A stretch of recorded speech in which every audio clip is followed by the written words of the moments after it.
اگلا سوال یہ ہے کہ خودکشی کرنا کفر یا شرک تو نہیں ہے، تو پھر کیا وجہ ہے کہ جو مسلمان خودکشی کرتا ہے اس کے لیے بھی ہمیشہ کے لیے دوزخ ہے اور اس کو اللہ تعالیٰ دوزخ میں پھینک دے گا؟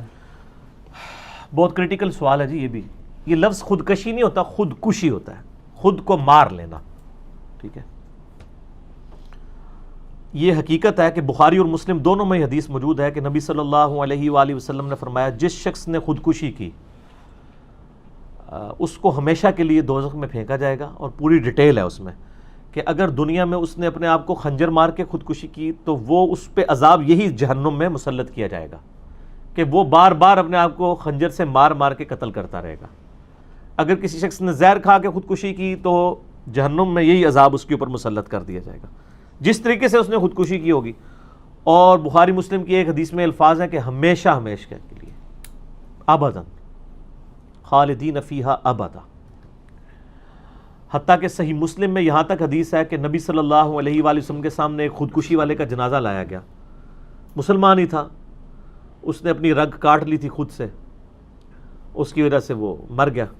تو نبی صلی اللہ علیہ وآلہ وسلم نے اس کا جنازہ پڑھنے سے انکار کر دیا، لیکن اصحاب کو اجازت دے دی. خودکشی کرنے والا ہوتا مسلمان ہی ہے. ظاہر ہے کہ خودکشی بھی ایک گناہ ہے جس طرح اور گناہ ہے، یہ کفر کا مسئلہ نہیں ہے. اب رہا یہ مسئلہ ہمیشہ ہمیشہ کی دوزخ، اس کے بارے میں امام ترمذی نے بھی یہ حدیث لی ہے بخاری مسلم کی، اور ان کا موقف تو یہ ہے کہ یہ جو الفاظ ہیں نا ہمیشہ کی دوزخ، یہ الفاظ جو ہے نا یہ محفوظ نہیں ہے، کیونکہ باقی جتنے راوی ہیں نا وہ ہمیشہ کے لفظ کے بغیر اس حدیث کو روایت کرتے ہیں، لیکن یہ ہمیشہ والے الفاظ بخاری میں بھی ہیں، مسلم میں بھی ہیں. تو دوسرے جو محدثین ہیں ان کا موقف یہ ہے کہ امام ترمذی نے جو یہ جرح کی ہے یہ غلط جرح ہے، روایت تو محفوظ ہے لیکن یہاں ہمیشہ سے مراد a long period of time ہے. ٹھیک ہے، جس طرح انسان غصے کے لیے کہتا ہے کہ میں کبھی تجھ سے بات نہیں کروں گا، یہ نہیں ہوتا کہ پوری زندگی نہیں کروں گا. ٹھیک ہے، میں انہوں اپنی شکل بھی نہ دکھائی ہوں قیامت تک، یہ بھی لفظ لوگ بول دیتے ہیں، قیامت تک تیرے نال گل نہیں کرنی، پھر کر لیتے ہیں. یعنی اپنے غصے کا اظہار ہے کہ ہمیشہ کے لیے، a long period of time کے لیے وہ دوزخ میں رہے گا، لیکن الٹیمیٹلی وہ بخشا جائے گا اس لیے کہ وہ ہے تو مسلمان، کیونکہ اس کا جنازہ بھی پڑھا گیا ہے اور خودکشی والے کا جنازہ تو پڑھا جائے گا. لیکن اس میں یہ ہے کہ چونکہ نبی علیہ السلام نے نہیں پڑھا، اس لیے امام ترمذی نے بھی اس حدیث پہ بحث کی ہے کہ جو محدثین ہیں ان کا موقف یہ ہے کہ جو یعنی ڈومیننٹ پرسنالٹیز ہیں، جو عالم ہیں، جن کے لوگ فالورز ہیں، وہ لوگ خودکشی والے کا جنازہ نہ پڑھیں، تاکہ وہ ایک انڈیکیٹر، ایک سگنل جائے باقی لوگوں کو کہ اس نے چونکہ خودکشی کی تھی اس لیے اس کا جنازہ نہیں پڑھا گیا. نبی علیہ السلام نے اسی لیے نہیں پڑھا. ایون بخاری مسلم میں آتا ہے آپ علیہ السلام نے مکروز کا جنازہ نہیں پڑھا، اور بخاری مسلم میں یہ بھی حدیث ہے کہ شہید کا ہر گناہ معاف ہو جاتا ہے سوائے قرض کے. پھر بخاری مسلم کی اس حدیث میں آتا ہے کہ وہ مکروز کا جنازہ نہیں پڑھا، آپ نے فرمایا تم پڑھ لو میں نہیں پڑھوں گا. پھر ایک صحابی نے ذمہ داری لی تو پھر نبی علیہ السلام جنازہ پڑھانے کے لیے آمادہ ہوئے. اچھا، اب خودکشی والے کا جو جنازہ ہے نا جی، وہ آپ علیہ السلام نے تو نہیں پڑھا لیکن آپ نے اصحاب کو روکا نہیں ہے، ظاہر ایک گناہ ہے. اس میں ایک موقف یہ بھی آیا کہ جو بندہ خودکشی کو حلال سمجھ کے کر لے تو وہ چونکہ کفر کرے گا اور کفر پہ مرا ہے تو ہمیشہ کے لیے دوزخ ہے. تو یہ بات بالکل ٹھیک ہے، لیکن مسلمانوں میں کوئی بھی شخص خودکشی کو حلال سمجھ کے تو نہیں کر رہا ہوتا. وہ جس طرح باقی گناہ جو ہیں وہ نفس سے مغلوب ہو کے کرتا ہے، زنا کر بیٹھا، چوری کر بیٹھا، کسی کو قتل کر بیٹھا، یہ نفس سے مغلوب ہوتا ہے نا. وہ یہ تو نہیں کوئی بھی مسلمان جو قاتل ہے اس سے بھی اگر آپ پوچھیں کہ یار کسی مسلمان کو مارنا جائز ہے یا کسی کافر کو بھی ناحق قتل کرنا، تو اس کو بھی پتہ ہوتا ہے نہیں جی سورۃ المائدہ میں آیت ہے جس نے ایک انسان کو قتل کیا گویا اس نے پوری انسانیت کو قتل کیا. تو یہ ہے تو غلط ہے لیکن بس مجھے غصہ تھا. آپ سر ان سے پوچھیں جو قاتلین جو ہے نا، ذرا ایک بار جیل کا، میں کہتا ہوں یہ صرف ہمارے میڈیا کے لوگ نا جو جیل میں لوگ قید ہیں نا، ان کے لائیو انٹرویوز جو ہے نا پبلک کو دکھا دیں تو باقی لوگ بندے کے پتر مر جائیں گے. حقیقت بات، جو لوگ اس طرح اندر قید ہیں نا وہ کہتے ہیں جی آپ کو کوئی تھپڑ مارے، گالیاں دے، آپ کے منہ پہ تھوک بھی دے نا تو پائی معافی مانگ کے تسی سیٹ ہو جائے گا، ماریو نہ کسی نو. سر 15-20 سال جس کو جیل کاٹنی پڑ جائے، آپ کو 15 سال کے لیے اپنے گھر کے کمرے میں بھی قید کر دیں تو آپ مر جائیں گے اس تصور سے ہی. تو یہ بہت بڑی سزا ہوتی ہے. تو لہٰذا یہ جو جرم کر کے قید ہے نا، ان کی وہاں کی روداد لوگوں کو سنائے نا جو جیل کا ماحول ہے، تو باہر کے لوگ کبھی جرم کریں بھی نہ. وہ یہ تو باہر لوگ جذبے میں ایک جوش میں آ کے کوئی کام کر دیتے ہیں، پھر جب اندر جاتے ہیں ان کو پتہ چلتا ہے یہ تو بڑی مشکل زندگی ہے، یہ ہم مطلب اس طرح کرتے پھر رہے تھے. تو خودکشی والے کا جنازہ اہل علم نہیں پڑھیں گے جو دین میں ڈومیننٹ پرسنالٹیز ہیں. میں نے کئی دفعہ بتایا کہ ہمارے درس میں ایک بھائی آتے تھے، 2008-9 کی بات ہے، جب میں گھر میں سنڈے والے دن کو آنسر سیشن کرتا تھا. اس میں 8-10 لوگ ہی ہوتے تھے اس وقت. تو دعوت اسلامی سے تھے، تقریباً 17-18 سال عمر تھی ان کی، حفظ قرآن کیا ہوا تھا انہوں نے، اور ماشاءاللہ قرآن ان کو اچھا آتا تھا. پھر وہ ترجمہ کلاس میں بیٹھنا شروع ہوئے، ان کے عقائد کی بھی اصلاح ہونا شروع ہو گئی تھی. اچانک ایک دن خبر آئی کہ وہ فوت ہو گئے ہیں. تو جب تحقیق کی تو پتہ چلا کہ وہ خودکشی کی تھی. کوئی چکر تھا، بل وہ مجھے اب ڈیٹیل نہیں پتہ کیا تھی. اس نے وہ جو سویپ ہوتا ہے نا، یہ تذاب یہ پی لیا تھا. تذاب تو تھوڑا سا بھی اندر گلے میں چلا جائے تو وہ تو اندر آنتوں کو کاٹ دیتا ہے نا، اس کی تو ریکوری نہیں ہوتی. تو جیلم کی ہسٹری کا سمجھ لیں چند بڑے جنازوں میں سے ایک وہ جنازہ تھا. یہاں پہ جوان موت کی وجہ سے لوگ چلے گئے نا. اب میرے تو درس میں آتا تھا، میرے ساتھ اس کا تعلق بھی تھا، سب کچھ تھا. میں صرف اس وجہ سے جنازے میں شامل نہیں ہوا کہ میری طرف سے ایسا سگنل نہیں جانا چاہیے کہ ایسے بندے کا جنازہ میں نے پڑھا ہے جس کو لوگ، یعنی اس وقت تو خیر اتنی فالوئنگ نہیں تھی، لیکن ہمارے اپنے لوگ تو جانتے ہی تھے نا میرے علاقے کے، اور مجھے یہ پتا تھا کہ نبی علیہ السلام نے اس طرح پڑھنے سے منع فرمایا. باقیوں کو روکنا نہیں چاہیے، ہم نے کسی کو روکا نہیں ہے، لیکن میں نے جنازہ نہیں پڑھا تھا. اور یہاں پہ جو لڑکی لڑکا بھی خودکشی کر لیتے ہیں عشق مشوقی کے چکر میں، ان کا جنازہ بہت بڑا ہوتا ہے. تو یہ آپ خودکشیوں کو خود پروموٹ کر رہے ہیں نا سر. مطلب ایک مسلمان کو تو زیب نہیں دیتا کہ وہ خودکشی کرے. اس لیے آپ دیکھ لیں کہ جو لوگ پریکٹسنگ مسلمان ہیں نا، چاہے وہ کسی بھی فرقے کے ہیں، وہ خودکشی نہیں کرتے، کیونکہ ان کو پتا ہوتا ہے کہ یہ گناہ بہت بڑے لیول کا گناہ ہے. میں نے ویسے آج تک نہیں سنا کسی مولوی نے خودکشی کی ہو. اور تسی یہ نہیں کہنا کہ مولوی صاحب ویسے ہی روٹی ٹکر پورا ہو جاتا ہے انہیں کہ خودکشی کرنی ہے. اتنا بھی نہیں ہے، مشکل لائف گزار رہے ہوتے ہیں. لیکن دین پہ چلنے کی وجہ سے کم از کم اتنی سمجھ ضرور آ جاتی ہے کہ جو تھوڑا بہت بھی دین کا جاننے والا ہے نا، وہ خودکشی کرتا نہیں ہے. یہ سارے دنیا کے چکر میں کر رہے ہوتے ہیں. جتنے دیندار لوگ ہیں نا، ان میں بہت کم ریشو ہے، نیگلیجیبل ہے. اور جو دنیا سے محبت کرنے والے ہیں، آپ یورپ امریکہ میں دیکھ لیں خودکشی کا رجحان کیا ہے. وہ دنیا اورینٹڈ ہے. ان میں دنیا میں کوئی ناکامی آ گئی، وہ کہتے ہیں جناب بس اب اس دنیا میں ہمارے لیے کچھ نہیں رہا. اب تو کہتے ہیں کہ مر جائیں گے. مر کے بھی نہ چین پایا تو کدھر جائیں گے. یہ مرنے کے بعد سر زندگی میں جان نہیں چھوٹی، جان پھنس گئی. لوگ یہ سمجھتے ہیں کہ مر گئے تو وہ تو بار بار عذاب وہی بھگتنا پڑے گا، وہی عذاب مسلط کر دیا جائے گا، ولیعوذ باللہ تعالیٰ. تو یہ تو خودکشی والا معاملہ جو ہے یہ بھی صرف دین سے دوری اور خدا سے دوری کی وجہ سے ہوا ہے. ادروائز تو جس کو تھوڑی سی بھی سمجھ ہے وہ یہ کبھی بھی رسک نہیں لے گا کہ اپنی لائف کو ختم کرے. ہاں اگر آپ کی زندگی میں خدا ہے تو پھر آپ ہر معاملے میں یہ سمجھیں گے کہ اللہ کا تو یہ وعدہ ہے وَلَنَبْلُوَنَّكُمْ بِشَيْءٍ مِّنَ الْخَوْفِ وَالْجُوعِ وَنَقْصٍ مِّنَ الْأَمْوَالِ وَالْأَنفُسِ وَالثَّمَرَاتِ. ہم تمہیں ضرور آزمائیں گے خوف سے، بھوک سے، جان اور مال میں نقصان سے. الٹیمیٹلی چیک کریں گے کون صبر کرنے والا ہے. انبیاء کرام پہ تھوڑی تکلیف آئی ہیں. جامعہ ترمذی میں حدیث ہے سب سے زیادہ تکلیف پیغمبروں پہ آتی ہیں، اس کے بعد ان پہ آتی ہیں جو پیغمبروں کے بعد اللہ تعالیٰ کو محبوب ہوتے ہیں، اور اس کے بعد ان پہ آتی ہیں جو ان کے بعد اللہ تعالیٰ کو سب سے بڑھ کر محبوب ہوتے ہیں. حضرت حسین بن علی رضی اللہ تعالیٰ عنہ علیہ السلام پہ کتنی تکلیف آئی ہے.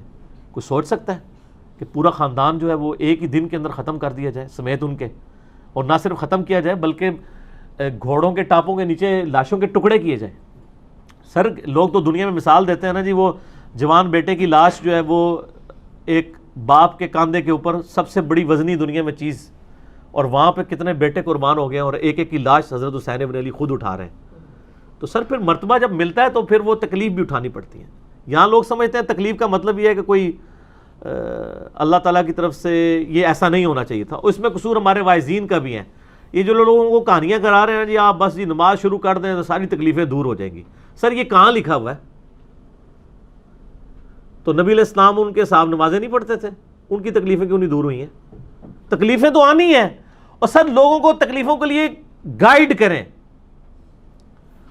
گاڈ کے تصور کے بغیر آپ دنیا نہیں گزار سکتے، کڑ کڑ کے مر جائیں گے. ٹھیک ہے، اس میں آپ کو صرف ایک آیت ضمناً بتا تو مجھے یہ نہیں چلتے ہوئے یاد آ گئی. سورہ الحدید میں ایک آیت ہے جس میں اللہ نے فلسفی بھی بتا دی. اعوذ باللہ من الشیطان الرجیم، بسم اللہ الرحمن الرحیم. سورۃ الحدید کی آیت نمبر 22 ہے، یہ کرامت ہے جی، ڈائریکٹ ہی نکل آئی ہے. ما اصاب من مصیبت فی الارض، کوئی مصیبت بھی نہیں جو زمین میں آئے، ولا فی انفسکم، اور نہ تمہاری جانوں میں. یعنی زمین میں جو زلزلے آتے ہیں، زمین میں جو وبائی امراض پھیلتے ہیں، زمین میں جو طوفان آتے ہیں، سیلاب آتے ہیں، جن میں اجتماعی لوگ قتل ہو جاتے ہیں عذاب کی وجہ سے، مر جاتے ہیں، چاہے یہ تکلیف ہو، ولا فی انفسکم، اور نہ وہ تکلیف جو تمہارے اپنی جانوں پہ آتی ہیں. یعنی کسی کو بلڈ کینسر ہو گیا، کسی کی ایکسیڈنٹ میں ٹانگیں ضائع ہو گئیں، کسی کی ایکسیڈنٹ میں آنکھیں ضائع ہو گئیں، کسی کی بیماری کی وجہ سے گردے فیل ہو گئے، یہ ساری جتنی بھی تکلیفیں اللہ تعالیٰ فرماتا ہے الا فی کتاب من قبل ان نبرأھا، یہ تو اللہ تعالیٰ نے پہلی لوح محفوظ میں لکھی ہیں اس سے پہلے کہ ہم انہیں پیدا کریں. یعنی یہ اللہ تعالیٰ نے لوح محفوظ میں پہلے سے ہی لکھا تھا کہ 8 اکتوبر 2005 کو پاکستان میں زلزلہ آئے گا اور 1 لاکھ کے قریب لوگ مر جائیں گے. تو لکھا ہوا ہے. ویسے روزانہ ہی 1.5 لاکھ بندہ مر رہا ہے، لیکن وہ ہائی لائٹ نہیں ہوتا نا، کیونکہ سکیٹرڈ فارم میں مر رہا ہے. سر ہر 1 گھنٹے میں 6000 بندہ مرتا ہے، 1.5 لاکھ بندہ روزانہ مرتا ہے، اور ان میں سے 1.5 لاکھ مرنے والوں میں سے 30,000 سے زیادہ مسلمان ہوتے ہیں. ذرا دنیا میں ہر 5واں بندہ مسلمان تو ہے ہی ہے نا. لیکن اسی کہنا جی وہ بلے شاہ سا مرنا نہ ہی غور پہ کوئی اور میں کتنے مرنا ہے. تو لیکن یہ پھر اللہ عبرت بنا دیتا ہے. اکٹھے جب اٹھاتا ہے نا 1.5 لاکھ، ویسے تو روزانہ ہی اٹھا رہا ہے، تو وہ پوری دنیا کے لیے عبرت ہو جاتی ہے. مرنے تو ہوتے ہیں، لوگ کہتے ہیں کیا قصور ہے، وہ اللہ تعالیٰ نے ویسے ہی مارنے ہوتے ہیں بندے، اتنے تو روزانہ مار رہا ہے، جنگ میں اٹھا لیتا ہے. تو اللہ تعالیٰ فرماتا ہے ہم نے پہلے ہی لوح محفوظ میں لکھ دیا، ان ذالک علی اللہ یسیر، اور یاد رکھنا یہ اللہ کے لیے بڑا آسان ہے. یہ نہ سمجھنا کہ اتنا ڈیٹا. لکی لا تأسوا علی ما فاتکم، یہ ہم نے اس لیے کیا تاکہ تم مت افسوس کرو جو تم سے جاتا رہے. ہم نے لوح محفوظ میں تمہاری تکلیف اس لیے پہلے سے لکھ لی تھی کہ جب یہ تکلیف آئے تو یہ کہنا کہ ہائے یہ کیا ہو گیا. ولا تفرحوا بما آتاکم، اور اس پہ شیخی مت بگاڑنا جو تمہیں مل جائے. تکلیف ہو یا آسانی، یہ دونوں پہلے کی لکھے ہوئے تھے. واللہ لا يحب كل مختار فخور، اللہ تعالیٰ ہر شیخی بگاڑنے والے کو پسند نہیں فرماتا. تو اللہ تعالیٰ ہمارے یہ تکلیفیں ہم نے پہلے اس لیے لکھ لی تھیں تاکہ تم یہ افسوس نہ کرو کہ ہائی یہ میرے ساتھ کیا ہو گیا. اب لوگ کلمات کفر بھی بول دیتے ہیں، ہائی جی میرا ہی منڈا رہ گیا سی چکنے واسطے اللہ نو، میرا ہی بچہ رہ گیا تھا کہ اس کو اللہ تعالیٰ موت دیتا. تو سر پھر آپ خدا کو کیوں مانتے ہیں؟ چھوڑ دیں. خدا کو ماننے کا مقصد ہی یہ تھا، اور آپ دیکھیں اس کو ماننے میں آپ کو صبر تو آئے گا، اس پہ اجر بھی ملے گا. دوسری طرف اگر نہیں مانیں گے تو کیا تکلیف ٹل جائے گی؟ آپ کا ہی بھلا ہے. وہ تکلیف تو آنی ہے. یا تو نا خدا کا انکار کرنے سے تکلیف ٹل جانی ہے، تکلیفیں تو آنی ہیں. کیا خدا کے منکرین اور مجرمین کے اوپر تکلیفیں نہیں آتی ہیں؟ آتی ہیں. ہمیں نہیں نظر آ رہی ہوتی. آپ کو کتنے لوگ خوشحال نظر آ رہے ہوتے ہیں دنیاوی اعتبار سے. ہر بندے کو اللہ نے کہیں نہ کہیں ٹیسٹ کیا ہوتا ہے. کسی کا کوئی معذور بچہ ہوتا ہے، کسی کی ماں دائمی مرض میں مبتلا ہوتی ہے، اور خود کروڑ پتی ہوتا ہے لیکن وہ نمک مرچ والا کھانا نہیں کھا سکتا. ہر بندے کو کہیں نہ کہیں اللہ تعالیٰ نے at the end of the day سارے برابر ہی ہوں گے. تو سر خودکشی نہ کریں. سب کچھ کر لیں لیکن خودکشی نہ کریں. سب کچھ سے مراد جو جائز ہے، یہ نہیں کہ ناجائز، لیکن یہ بہت بڑا جرم ہے، اس کا عذاب بہت سخت ہے. وَلِعَوْذُ بِاللَّهِ تَعَالَى. نجیب نیکسٹ کویسچن ہے جو لاسٹ مجلس گزری ہے اس سے متعلق ہے. یہ ہاں جی. پچھلی مجلس نمبر 39 میں آپ نے خودکشی کے حوالے سے ہمیشہ عذاب کی تعویل ایک لمبے عذاب سے کی تھی.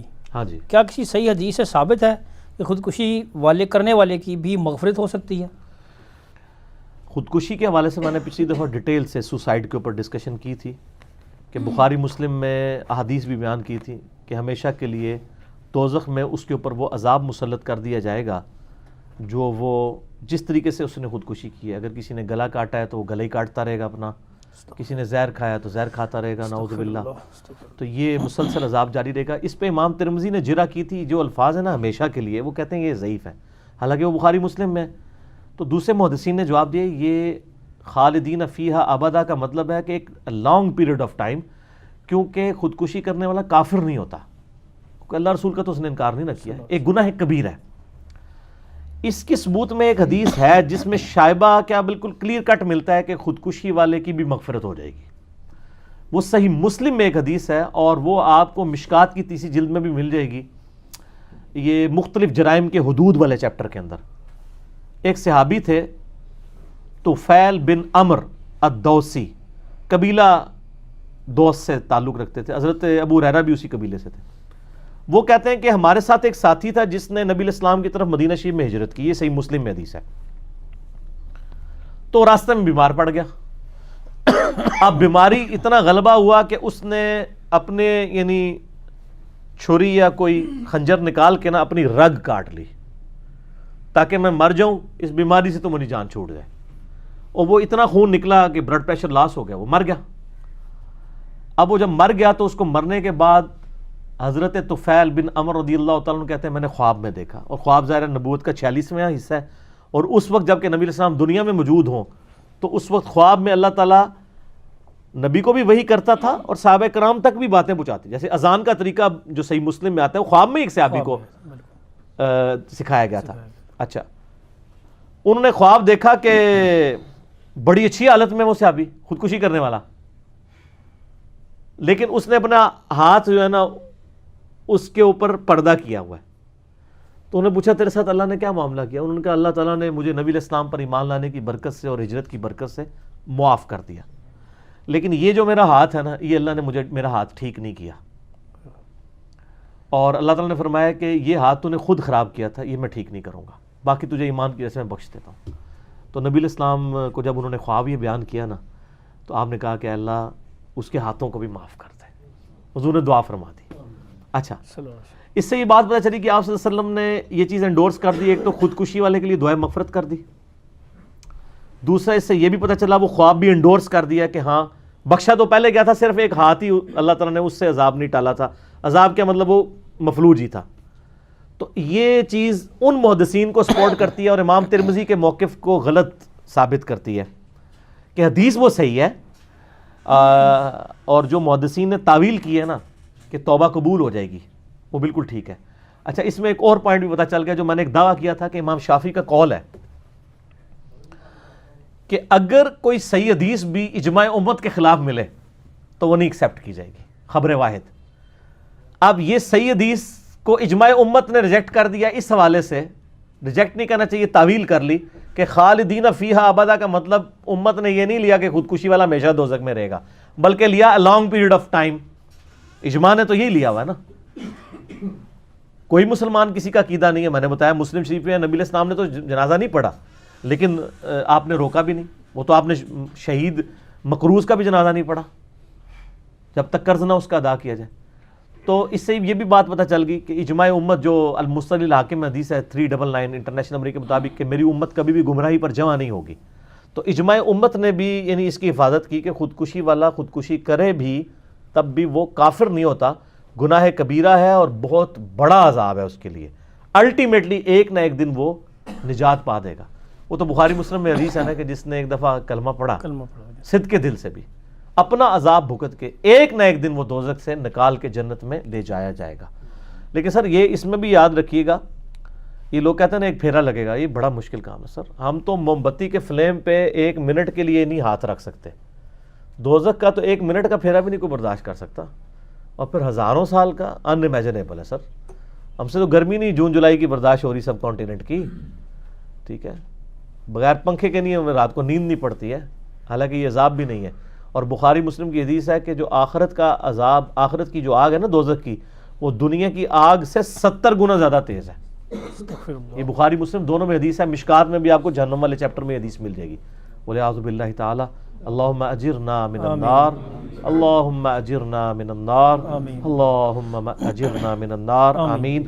اللہم من احییتہ منا فاحیہ علی الاسلام ومن توفیتہ منا فتوفہ علی الایمان، آمین.